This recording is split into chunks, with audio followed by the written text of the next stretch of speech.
तो बच्चों ये क्वेश्चन तो आपको दिखाई दे रहे होंगे, ठीक है। आज मैंने HCF LCM के कुछ 5-6 इस तरीके के सवाल लिए हैं जो अक्सर पेपर में बच्चों को परेशान करते हैं। तो आइए बच्चों बिना किसी देरी के अपने उन सवालों को स्टार्ट करते हैं।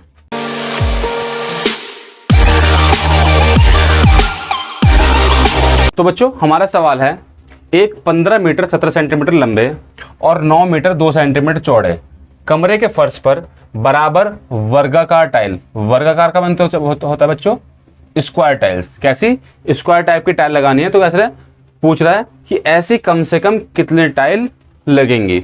मतलब हमें यहाँ पे निकालने बच्चों टाइल की संख्या। क्या निकालने बच्चों कि टाइलों की संख्या।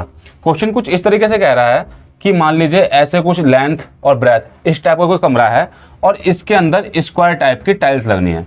तो ये पूछ रहा है बताइए उन टाइलों की संख्या कितनी होंगी। तो देखिए बच्चों जब भी इस टाइप का क्वेश्चन आता है तो हमेशा संख्या कैसे निकलती है। इसमें अगर कमरा है और टाइल्स है, ठीक है, तो कमरा टाइल्स अलग बात है। आप एक बात ध्यान रखिएगा, मैं बता दे रहा हूं कैसे मिलेगा। कमरे का एरिया और बटे में टाइल्स का एरिया, ठीक है बच्चों। इन शॉर्ट एक और चीज बात समझो कि जरूरी नहीं कि हमेशा कमरा और टाइल्स ही हो।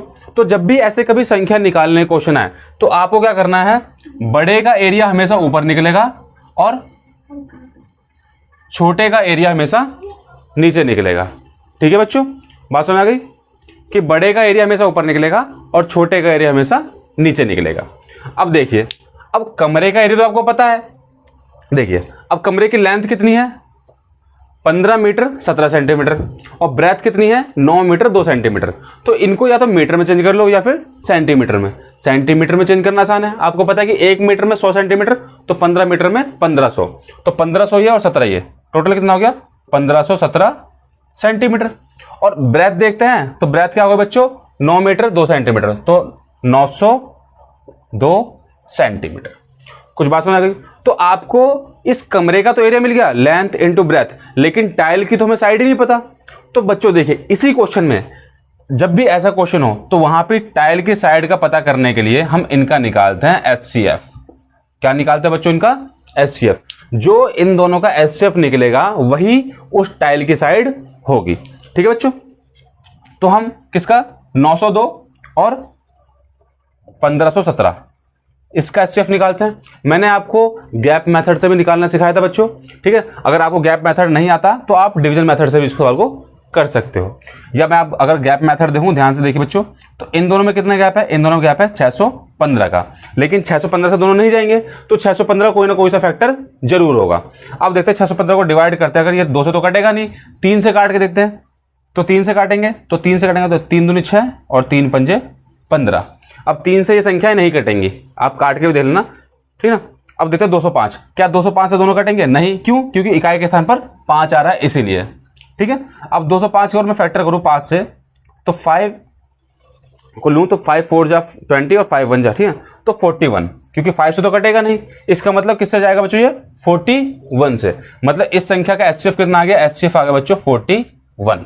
आपको अगर ये तरीका समझ में इस पर प्रैक्टिस नहीं कर रखी है आपने तो आप डिवीजन मेथड से भी इसका HCF निकाल सकते हो। इन शॉर्ट आपको एक बात ध्यान रखनी है, क्या कि हमें इसका HCF निकालना है। अगर ये गैप मेथड से आपको HCF निकालना नहीं आता है तो मैंने अपनी वीडियो में HCF मेथड निकालना सिखाया है, आप उसको जाके देख सकते हो। तो बच्चों पहले इतनी बात समझ में आई कि हमें क्या निकालना है इसका HCF, ठीक है। हम क्वेश्चन पे आते हैं फटाफट, हमें क्या निकालना है इसका HCF।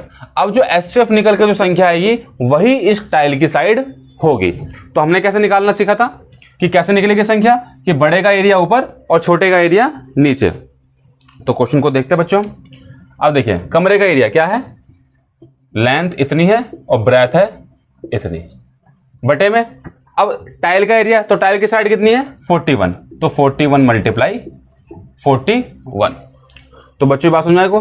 अब इसको सॉल्व करते हैं। देखिए तो अगर 41 से आप करोगे तो देखिए 41 2 जा 82 और 8 और 2 41 2 जा 82 और 41 से आप इसको भी डिवाइड करो, ठीक है बच्चों।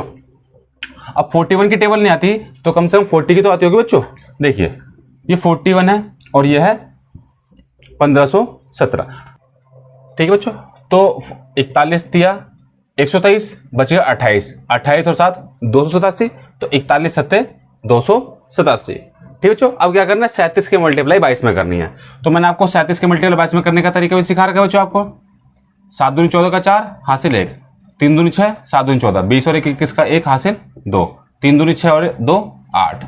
मतलब इसको करने पे कितना है 814। मतलब टाइलों की संख्या कितनी हो गई बच्चों 814।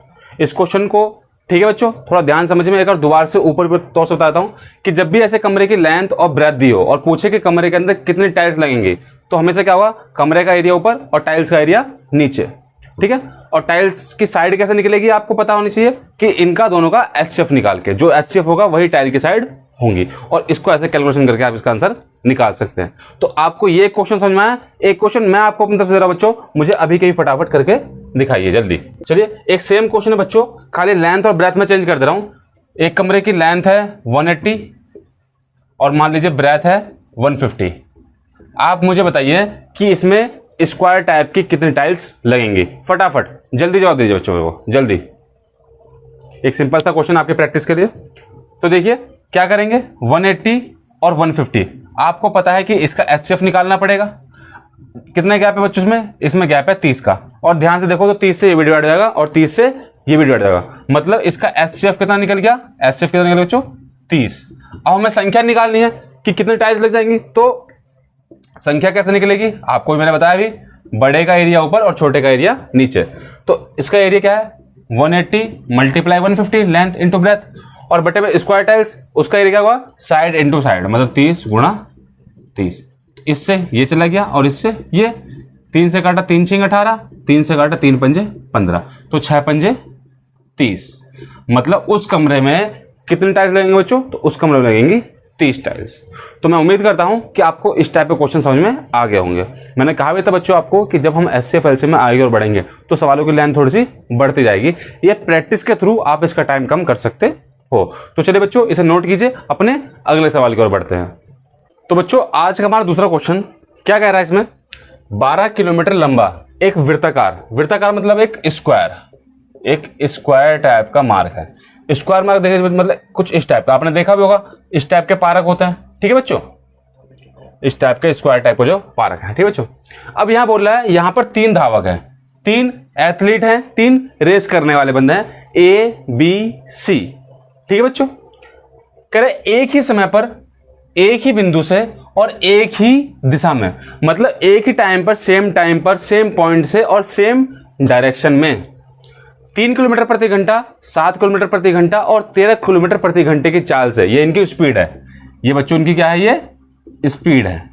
इस स्पीड से चलते हैं, बताइए कितने घंटे बाद वो एक साथ मिलेंगे। क्वेश्चन कुछ यूं कहना चाह रहा है बच्चों कि एक स्क्वायर टाइप का मार्ग है, 3 बंदे हैं जो कि ए बी सी, ये 3 बंदे हैं, ये 3 बंदे एक ही टाइम पर एक ही दिशा में भागते हैं और तीनों की स्पीड लेकिन अलग अलग है। तीनों की स्पीड क्या है, अलग अलग है। तो ये पूछ रहा है बताइए वो कितने घंटे बाद मिलेंगे एक साथ। तो क्वेश्चन समझ में आ गया बच्चों आपको, बड़ा बेहतरीन क्वेश्चन है, ध्यान से समझिएगा। तो यहां पे ध्यान से देखिए बच्चों, ये 12 किलोमीटर लंबा मार्ग है, ये डिस्टेंस है, क्या है बच्चों, ये है हमारा डिस्टेंस। और ये जो 3 किलोमीटर प्रति घंटा, 7 किलोमीटर प्रति घंटा, 13, ये दे रखी है हमारी स्पीड, क्या है बच्चों हमारी ये स्पीड। और उसने पूछा वो कितने टाइम बाद मिलेंगे। तो यहां पे कहीं ना कहीं टाइम नहीं पूछा बच्चों। तो बचपन में आपने एक फॉर्मूला भी पढ़ा होगा, चाल बराबर दूरी बटे समय, मतलब speed is equal to distance upon time. लेकिन यहां पे हमें टाइम को निकालना है, तो टाइम जब भी निकालना हो तो टाइम यहां पर स्पीड बटे में, तो टाइम का फॉर्मूला क्या था बच्चों, डिस्टेंस अपॉन में स्पीड। ये बात समझ में बच्चों। अब हम देखेंगे ए को कितना टाइम लगा, तो डिस्टेंस अपॉन में स्पीड। इसकी डिस्टेंस कितनी है, डिस्टेंस तो सब भाई देखिए, चाहे तीनों की स्पीड अलग अलग हो, डिस्टेंस तो सबको 12 किलोमीटर तय करना है। तो ए का कितना होगा, डिस्टेंस 12, और स्पीड कितनी है इसकी, स्पीड है इसकी 3 किलोमीटर प्रति घंटा, ठीक है। अब बी का निकालते हैं, तो बी को भी सेम 12 डिस्टेंस तय करना है और उसकी स्पीड कितनी है 7 किलोमीटर प्रति घंटा। सी, इसको भी डिस्टेंस 12 तय करना है और इसकी स्पीड है 13 किलोमीटर प्रति घंटा। तो ये 3 चीज आपको समझ में आ गई बच्चों, ठीक है। यहां पे हम क्या देखते हैं, अब जब भी ये क्वेश्चन इस तरीके से आ गया और उसने पूछा हुआ था वो कितने टाइम बाद मिलेंगे, तो क्वेश्चन के कहने का मतलब यह है कि वो कम से कम कितने देर बाद मिलेंगे। ठीक है, तो हमें क्या करना है, ये जो संख्याएं दे रखी हैं हमें इन्हीं का निकाल देना है LCM। समझ गए बच्चों, हमें इन संख्याओं का निकालना है LCM। और मैंने आपको पहले बताया था कि जब भी हम बटे वाले संख्याओं का LCM निकालते हैं तो उसको निकालने का तरीका क्या होता है, जो ऊपर वाली संख्या है उनका निकाल दो LCM और जो नीचे वाली संख्या है उनका निकाल दो HCF। तो बात समझ में आई बच्चों, मैंने सिखाया था आपको पिछली वीडियो में, आप जाके वहां पे देख सकते हैं। तो इनडायरेक्टली हमें क्या करना है, यहां पे जो ऊपर की संख्या 12, 12 और 12 इनका निकालना है LCM और बटे में 3, 7 और 13 इनका निकालना है HCF। सवाल हमारे लिए बिल्कुल बहुत आसान हो गया, क्योंकि देखिए ध्यान से बच्चों कि 12, 12, 12 इसका LCM कितना आएगा, अगर ये तीनों 12 से हटेंगे तो LCM कितना आएगा 12, और 3, 7 और 13 अगर आप इनका HCF निकालोगे तो क्या कोई ऐसी संख्या है जो इन तीनों काट सकती है, नहीं, सिर्फ कौन सी संख्या है, एक। मैंने आपको बताया भी था कि जब संख्याओं का HCF कुछ भी ना निकल रहा हो तो हम क्या लिखते हैं, एक। क्यों, क्योंकि सबका मालिक एक है। तो ठीक है बच्चों, बटे में आ गया एक, मतलब ये सब इतने घंटे बाद मिल जाएंगे। तो 12/1 मतलब इस सवाल का जवाब हो गया कि वो तीनों ही 12 घंटे के बाद एक साथ मिलेंगे। तो बच्चों इस तरीके के सवाल को थोड़ा ध्यान से पढ़िए, समझिए और नोट कीजिए। मैं आपको एक और अगले बेहतरीन सवाल की ओर ले चलता हूं। चलिए बच्चों, हमारा आज का अगला सवाल, ये बहुत अच्छा सवाल है बच्चों, पेपर में अक्सर इसी टाइप के सवाल पूछे जाते, तो थोड़ा सा ध्यान से देखिएगा। बोला वह छोटी से छोटी संख्या ज्ञात करो। अब देखिए शुरू में बोल दिया छोटी छोटी, मतलब क्या निकालना है बच्चों, LCM। ये तो हमें शुरू से समझ में आ गया। वह छोटी से छोटी संख्या ज्ञात करो जिसे 9, 15, 21 और 27 से भाग देने पर प्रत्येक दशा में रिमाइंडर, ठीक है, जो रिमाइंडर है वो कितना बचे, वो बचे 1। लेकिन किंतु परंतु बस यही मामला थोड़ा सा खराब हो गया, क्योंकि अगर सवाल सिर्फ इतना होता कि वो छोटे छोटे संख्या ज्ञात करो जैसे 9, 15, 21, 27 से भाग देने पर 1 बचे, तो आपको पता था कि LCM निकालना था, उसमें 1 जोड़ना था, आंसर खत्म। लेकिन सवाल में एक बात जोड़ दे, परंतु करके इसने हमारा दिल दुखा दिया। ठीक है बच्चों, तो परंतु 11 से भाग देने पर शेषफल कुछ भी ना बचे, मतलब अब हमें वो आंसर निकालना है कि जिससे इन सबको भाग दे तो रिमाइंडर 1 बचना चाहिए, लेकिन वो संख्या 11 से पूरी तरह डिवाइड होनी चाहिए। तो आइए बच्चों देखते हैं कि ऐसे सवाल हम कैसे कर सकते हैं। ठीक है, तो सबसे पहले कुछ नहीं करना, इन्हीं जो संख्या दे रखी है इनका निकाल देना LCM। 9, 15, 21, 27। मैंने कहा भी था बच्चों कि थोड़ा सा घूर के अगर ध्यान से देखोगे इसको तो ये आराम से आपको दिखेगा 3 से डिवाइड हो रहा है। 3 तिया 9, 3 पंजे 15, 3 सत्ते 21 और 3 नीम 27। दोबारा से अगर 3 से करोगे तो 3 एकम 3, 5 और 7 और यहाँ पर 3 तिया 9। आपको कुछ नहीं करना, 5 5 से कटेगा, 7 7 से और 3 3 से, इतना ही छोड़ दो सवाल। ठीक है, हमें क्या करना है, मल्टीप्लाई कर लो। 3 तिया 9, 9 पंजे 45, 3 तिया 9, 9 पंजे 45। अब मान लो आपको यहाँ तक नहीं आता तो कर दिया 45, मल्टीप्लाई 7 तिया 21, मतलब 45 से गुणा अगर 21 में करोगे तो आंसर आपका आ गया। नहीं पता तो फट से उसी तरीके से जिस तरह हम सीखते हैं कि 5 एकम 5, आप देखिए 5 दूनी 10, 4 एकम 4, 14 का 4 हासिल 1, 4 दूनी 8, 8 और 1 9। आंसर कितना आ गया, 945।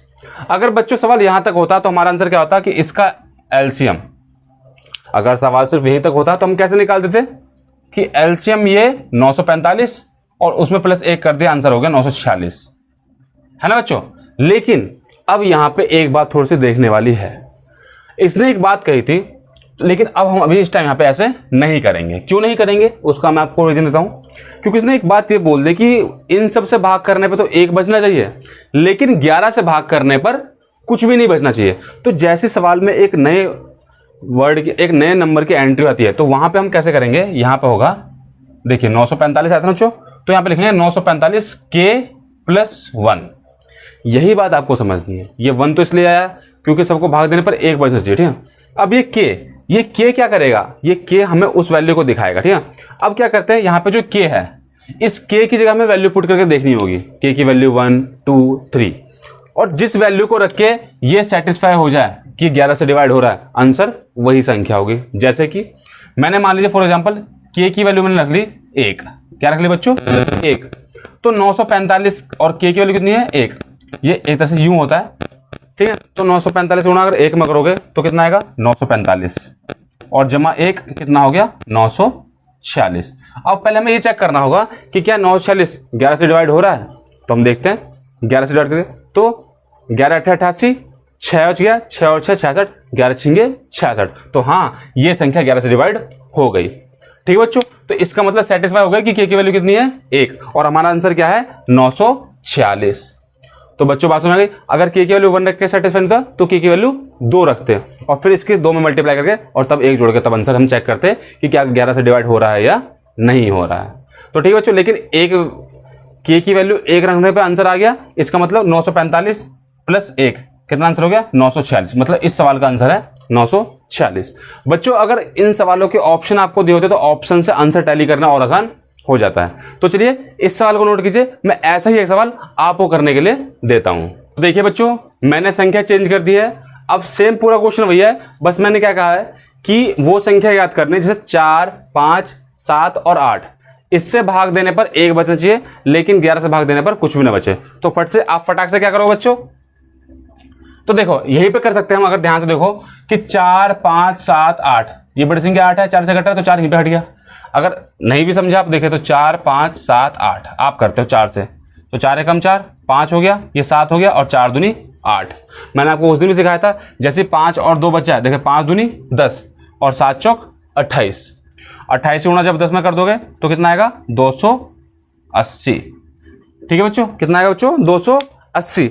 लेकिन अब हमें यहां पे ये नहीं करना कि एलसीएम 280 प्लस 1 281, नहीं। मैंने आपको अभी भी सिखाया कि जैसी सवाल में नए नंबर की एंट्री हो तो यहां पे क्या होगा 280 के प्लस 1 इसलिए क्योंकि शेषफल 1 बच रहा है, अगर 2 बचेगा तो यहां पे 2 ऐड करोगे। अब मैंने आपको कहा था कि की वैल्यू हम 1 2 ऐसे पुट करके देखते हैं।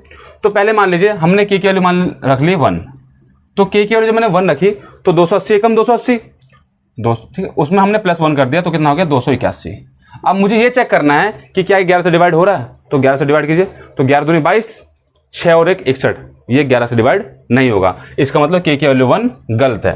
ठीक है बच्चों, अब हम के की वैल्यू पुट करके देते हैं 2, के इक्वल टू 2। तो जब के की वैल्यू 2 पुट करोगे आप, तो ध्यान से देखो 280, इसकी वैल्यू 2 पुट करोगे +1, तो 28 दूनी 56, मतलब 560 प्लस 1 कितना होगा बच्चों 561। अब इसको डिवाइड करके देखो 11 से, तो देखिए 11 पंजे 55, 1 बच गया, 1 और 1 11, 11 एकम 11, मतलब ये संख्या कट गई। इसका मतलब क्या हो गया, इस सवाल का आंसर 561 ही है। ठीक है बच्चों, तो आई होप आपको बात समझ में आ गई होगी कि इस तरीके के सवाल कैसे किए जाते हैं। ठीक है बच्चों, तो इसको एक बार नोट डाउन आप कीजिए। तो देखिए बच्चों, यहां मैंने सवाल आपके लिए थोड़ा सा चेंज किया है। ठीक है, यहां पे सवाल ये कह रहा है कि वह छोटे छोटे संख्या याद करो, जैसे 5 6 7 8 से भाग देने पर, अब यहां पे रिमाइंडर बच रहा है, रिमाइंडर 3 कह रहा है, लेकिन 9 से भाग देने पर संख्या पूरे से भाग हो जाना चाहिए। तो आपको कुछ नहीं करना, आपको फिर से फटाक से 5 6 7 और 8, इसको देखिए 2 से अगर डिवाइड करते हैं तो 5 80, 2 3 6 और 7 और 2 चौक 8। अब आपको पता है सब संख्याएं आपस में अपने आप ही कटेंगी, तो आपको कुछ नहीं करना। देखिए 5 दूनी 10, इसको साइड में ले लो और फिर क्या हो जाए देखो कि 3 7 21 और 21 चौके 84, कितना हो गया बच्चों 84, मतलब कितना आ गया एलसीएम 400 840, कितना आ गया बच्चों 840। ठीक है बच्चों, अब लेकिन हमें यहाँ पे क्या चीज देखनी है कि एलसीएम 840 आ गया, लेकिन आंसर अब यहाँ पे क्या होगा 840 के प्लस 3। अब यहाँ पे 3 क्यों है, क्योंकि शेषफल 3 बचना चाहिए था। ठीक है बच्चों, अब मैंने आपको फिर से वही कहा था कि के की वैल्यू 1 पुट करके देखेंगे, फिर 2 पुट करके देखेंगे कि ये 9 से कट रहा है या नहीं कट रहा है। तो अगर मान लीजिए मैं के की वैल्यू 1 पुट करता हूं, ठीक है, तो अगर मान लीजिए मैं के की वैल्यू 1 पुट करता हूं तो कितना आएगा 840 से कम 840 प्लस 3, कितना हो गया 843। ठीक है, आप इसे 9 से डिवाइड करोगे तो 9 9 जा 81, 3 और 3 9 6 जा 9 3 जा 27, ये 9 से नहीं कटेगा। तो देखिए बच्चों, यहां पे मैं आपको एक और तरीका सिखाता हूं इसको और भी आसानी से हल करने का। ठीक है, क्योंकि हमें नहीं पता कि के की वैल्यू कहां जाके सॉल्व होगी। तो जब इसने ये बात कही कि ये 9 से पूरी तरीके से डिवाइड होना चाहिए, तो पहले मैं ये चेक कर लेता हूं कि इस 840 में जो संख्या 9 से पूरी तरह कंप्लीटली डिवाइड हो रही है उसको मैं साइड में कर लूं। जैसे मान लीजिए अगर आप 840 को अगर 9 से करते हैं तो 9 9 जा 81 और 3 और 0, तो 9 3 जा 27, कितना फालतू आ गया बच्चों 3। मतलब ये बात कन्फर्म हो गई कि इस 840 में 3 फालतू है।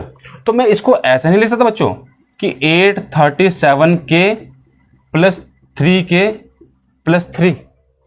मैंने इसी 840 को ऐसे तोड़ लिया। क्यों तोड़ लिया? मुझे दिख रहा था कि 840 में सिर्फ 3 फालतू बच रहा है। इसका मतलब इसमें से अगर 3 माइनस कर दूं तो 837, ये तो 9 से कंप्लीटली डिवाइड हो जाएगा ना बच्चों। अब हमें क्या करना है, सिर्फ इतने पे काम करना है, इससे हमारी कैलकुलेशन आसान हो जाएगी। हमें के की वैल्यू पुट करने में कोई दिक्कत नहीं होती है। अब देखो, अगर मैं यहाँ पे के की वैल्यू 1 पुट करूं तो देखिए, तो 3 एकम 3 और 3 6, तो 6 तो 9 से नहीं कटेगा। अगर मैं के की वैल्यू 2 पुट कर दूं तो देखा ध्यान से, तो 3 दूनी 6, 6 और 3 9, और 9 से आसानी से कट जाएगा। तो मुझे यहां से ये बात पता चल गई कि के की वैल्यू कितनी है बच्चों, 2। तो ठीक है, बस हमें क्या मिल गया आंसर कि के की वैल्यू 2 है, और उसी 2 की वैल्यू यहां पे हमने पुट कर दिया। तो आंसर कितना हो गया 840, यहां 2 और प्लस 3, तो 84 दूनी 168, तो 840 दूनी 1680 जमा 3, इसका आंसर हो गया बच्चों 1683। बच्चों ये करने का तरीका तब है जब हमारे पास ऑप्शन नहीं है, लेकिन अगर हमारे साथ में 4 ऑप्शन है तो आंसर टैली के मेथड से हम इसको और अच्छे तरीके से कर सकते हैं। लेकिन बच्चों आजकल जो डीएसएसबी के सवाल पूछे जा रहे हैं, आप वहां पे आंसर टैली भी जल्दी नहीं लगा पाते, इसलिए तरीका आपको सिखाना बहुत जरूरी था। तो ठीक है बच्चों, मैं उम्मीद करता हूं कि आपको एलसीएम एचसीएफ के ये क्वेश्चन समझ में आए होंगे। ठीक है बच्चों, तो इसको नोट डाउन कीजिए। तो बच्चों मैं उम्मीद करता हूं कि मैंने आपको जो एलसीएम एचसीएफ के ये 4-5 तरीके के सवाल सिखाए हैं आज, ये आपको समझ में आए होंगे। मैंने आपको पहले भी कहा कि ये सवाल मैं अभी आर एस अग्रवाल से ही ले रहा हूं, ताकि जो आपको दिक्कत होती है आर एस अग्रवाल के बेसिक क्वेश्चन करने में, वो आप बहुत हेल्पफुली और बहुत आसानी से कर सको। तो आप अब आर एस अग्रवाल से अपने क्वेश्चन ट्राई कीजिए। ठीक है बच्चों, अगर आपको ये वीडियो अच्छी लगी हो तो इस वीडियो को अपना अधिक से अधिक प्यार दीजिए। मिलते हैं बच्चों अपनी अगली वीडियो में, तब तक घर रहिए, सेफ रहिए, धन्यवाद।